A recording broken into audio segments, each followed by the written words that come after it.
Mars was red and empty, yet alive in its way.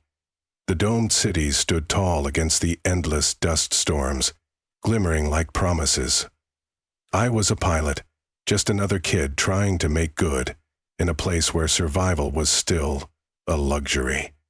My name was Evan Dash, and at 25, I thought I'd already figured out what mattered in life. Work hard, stay loyal, and good things come. Turns out, I didn't know a damn thing. I worked for the Frontier Shipping Guild, ferrying cargo between the domes. It was honest work, not glamorous, but it kept the air filters running and the hydroponics growing. People respected you for it. And then there was Lyra Hart. She was warmth in a cold, rust-colored world. Her laugh, her touch, it felt like home. I planned to marry her. It wasn't a question. It was certainty. I'd done everything by the book, even taking a risk for my boss, Duncan Vrax. Duncan ran Frontier. He wasn't a kind man, but he wasn't cruel either. Or so I thought. He sent me on a run that shouldn't have happened. A shipment to the no man's land between domes. Just a favor, he said. One time. I didn't ask questions. That was my first mistake. When I got back, they were waiting for me. Security drones, red lights cutting through the haze, and a voice on the comms ordering me to stand down. I didn't understand. Evan Dash, they said, you're under arrest for aiding a rebellion against the Martian Council. Rebellion? What rebellion? They didn't care about my questions.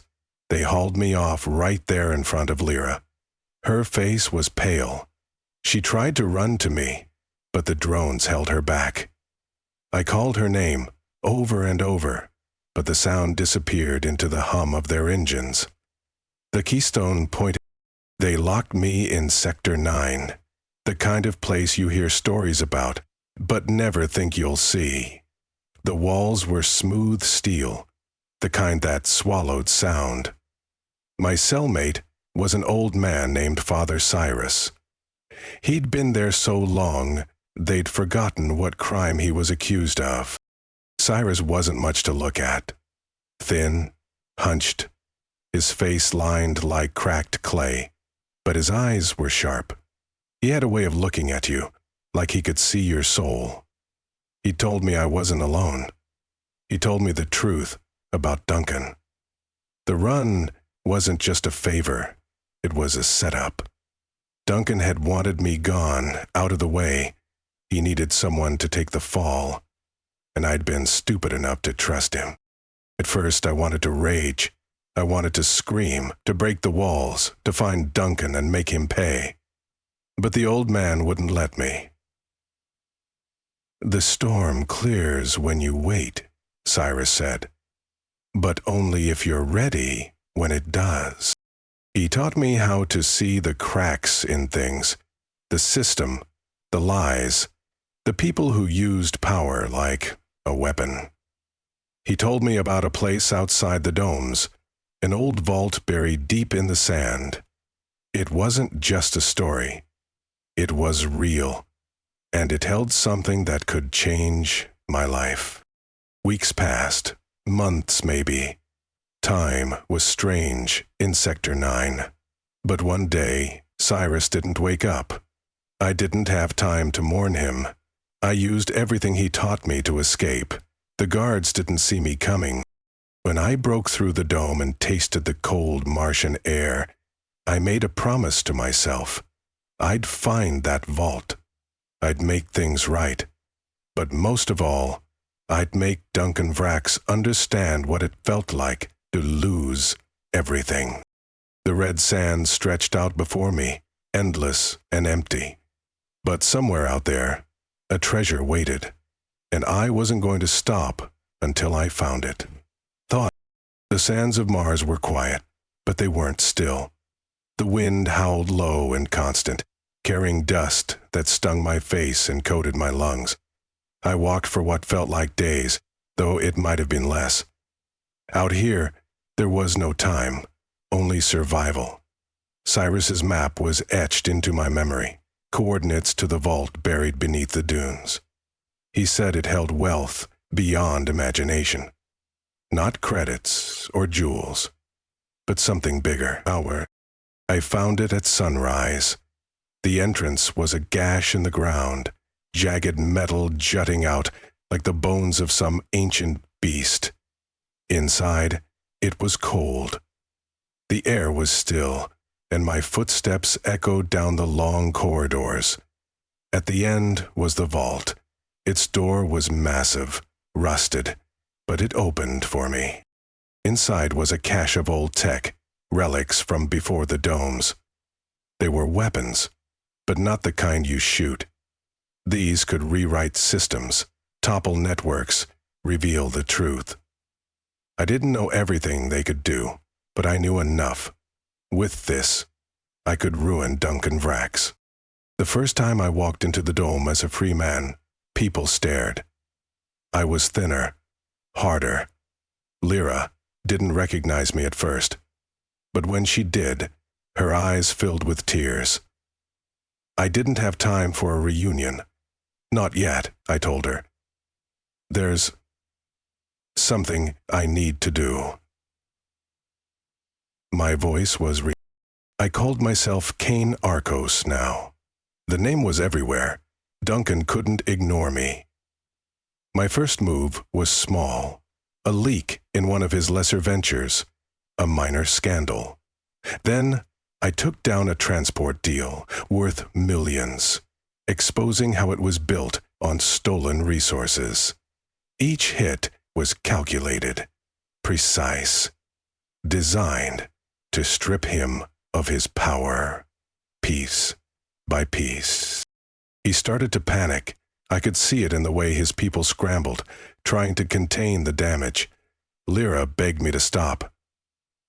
"Evan," she said, "you've made your point. You've hurt him enough." The sound receded before I could hear the rest of it. But it wasn't enough. Not yet. The final strike was at his home.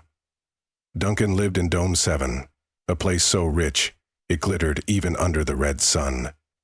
I infiltrated his systems, played his lies on every screen in the district. People saw who he really was. The thefts, the betrayals, the lives ruined. And then I walked through his front door. He was waiting for me in his study. The man who once owned the domes, who had me locked away like trash, looked smaller now. His hands shook as he reached for a drink. "Evan," he said, voice thin, "you don't have to do this." "What?" "You're right," I told him, stepping closer. "I don't. But you taught me that trust is a weakness. I trusted you, and you took everything from me. So now, I'm just returning the favor." He begged. I had won. At least, that's what I told myself. But when I got back to Lyra, her face was cold. "Is it over?" she asked. "Here, it's done," I said, but the words didn't feel as final as they should have. She shook her head, disappointed. "You think this makes you better than him? You're wrong, Evan. You've become the very thing you hated." Her fingers curled around the ice mountain. Her words cut deeper than any wound Duncan could have inflicted. For the first time, I saw the truth. Revenge hadn't set me free. It had chained me in ways I didn't even understand. A harsh decision was waiting for me, and I wasn't ready for it. The air in Dome 7 had never felt so heavy. Duncan Vrax was finished. His empire crumbled overnight, swallowed by debts and scandals I had unleashed. The people he'd crushed underfoot now cheered his downfall. And yet, I stood in the center of it all, feeling empty, Lyra's words stayed with me, echoing like a low hum I couldn't shake. She was right. I'd spent so long trying to destroy Duncan that I hadn't noticed what I'd become. The man staring back at me in the cracked mirror of my rented room wasn't Evan Dash anymore. Cain Arcos had taken his place, hardened, ruthless, and bitter. I couldn't stay on Mars, not like this. I left Lyra behind. She deserved better than the man I'd become, though I didn't have the courage to say goodbye in person. I found myself wandering the dunes again, retracing my steps back to the vault.